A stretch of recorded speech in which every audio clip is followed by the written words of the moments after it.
के असली भाव को समझना जरूरी है। ये गीत तो देश के जल, जंगल, जमीन, हरियाली और निर्मल हवा की वंदना को समर्पित है। ये भारत की जन जन की मंगल कामना करता है कि भारत का हर नागरिक स्वस्थ रहे, सुरक्षित रहे और सम्मान के साथ जी सके। सुजलाम सुफलाम का अर्थ है, सुनिए, ऐसा देश जहां स्वच्छ और पर्याप्त जल हो, जहां नदियां जिंदा हो, बहती हो, जीवन देती हो। अध्यक्ष महोदय, लेकिन अब जरा यमुना का हाल देखिए। दिल्ली प्रदूषण नियंत्रण समिति की 2025 की रिपोर्ट बताती है कि यमुना के कई हिस्सों में बीओडी स्तर 127 mg पर लीटर है तक पहुंच चुका है, जबकि किसी जीवित नदी के लिए ये 3 mg पर लीटर से कम होना चाहिए। ये सिर्फ नदी का संकट नहीं है, ये किसान का संकट है। नमामि गंगे के नाम पर हजारों करोड़ रुपए खर्च हो गए, लेकिन सच्चाई ये है कि आज भी गंगा और यमुना के किनारे किसान मजबूरी में उसी जहरीली पानी से खेती कर रहा है। वही जहर अनाज में उतरता है और वही जहर किसान की जिंदगी को धीरे धीरे खत्म कर देता है। अध्यक्ष महोदय, जब पानी जहर हो जाएगा तो सुजलाम कैसे होगा? जब किसान बर्बाद होगा तो सुफलाम कैसे होगा? मलयज शीतलम, मलय का अर्थ है मलय पर्वत से बहने वाली ठंडी, सुगंधित, चंदन जैसी हवा जो जीवन देती है, बीमारी नहीं। आज मैं इस सदन से पूछना चाहती हूँ, क्या आज के भारत की हवा मलयज शीतलम है? नहीं अध्यक्ष जी, बस संसद से बाहर कदम रखिए, एक गहरी सांस लीजिए। ये चंदन की महक नहीं, ये जहर है जो आपके हमारे फेफड़ों में उतर रहा है। दुनिया के 20 सबसे प्रदूषित शहरों में से 13 भारत में है। दिल्ली की हवा में सांस लेना मानो रोज 20 सिगरेट पीने जैसा हो। भारत हर साल सर्दियों में जहरीली हवा के प्रकोप में घिर जाता है। AQI गंभीर स्तर पर आ जाता है।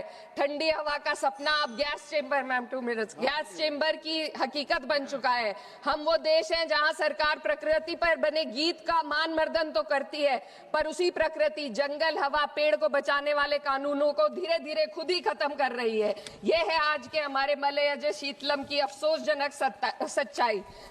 अगर हम हवा को साफ नहीं कर पाए तो न सुजलाम बचेगा, न सुफलाम बचेगा। माननीय अध्यक्ष महोदया, सस्य श्यामलम का अर्थ है ऐसा देश जहां उपजाऊ जमीन हो, जहां खेत फसल से भरे हो और किसान कर्ज और निराशा में न डूबा हो। आज किसान सिर्फ मौसम से नहीं लड़ रहा, वह प्रदूषण, नीतियों की बेरुखी और सिस्टम की नाइंसाफी से लड़ रहा है। एक तरफ कॉर्पोरेट के लोन माफ होते हैं, दूसरी तरफ किसान को उसकी वाजिब MSP भी नहीं मिल पाती है। आप ग्लोबल सुपर पावर बनने की बात करते हैं, लेकिन हमारी पर कैपिटा इनकम दुनिया में 136वें नंबर पर है।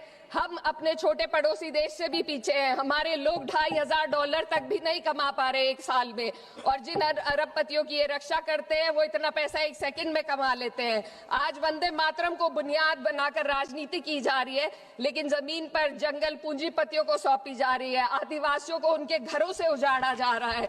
मातरम में जो मात्रा माता है वे सिर्फ मातृभूमि की वंदना नहीं, वे इस धरती की हर नारी, वे इस देश की हर बेटी, हर महिला के सम्मान की बात भी करता है। लेकिन आंकड़े अगर आप देखेंगे, NCRB की हाल की रिपोर्ट के अनुसार, मैम के अनुसार देश में हर वर्ष लगभग 30,000 से अधिक बलात्कार हो रहे हैं। यानी एक दिन में 80 से अधिक महिलाएं यौन हिंसा का शिकार होती हैं, और ये सिर्फ दर्ज मामले हैं। जब जम्मू कश्मीर की एक बच्ची हिंसक अत्याचार का शिकार होती है, जब सत्ता से जुड़े लोगों पर आरोप लगते हैं और कार्रवाई वर्षों लटक जाती है, जब उन्नाव की पीड़िता लखनऊ के दरबार में इंसाफ को लेकर अपनी जान देने पर आमादा होती है, जब बिल्किस बानो के अपराधियों का सरकार के लोग द्वारा स्वागत किया जाता है, तो ये घटनाएं वंदे मातरम की आत्मा पर चोट पहुंचाती है।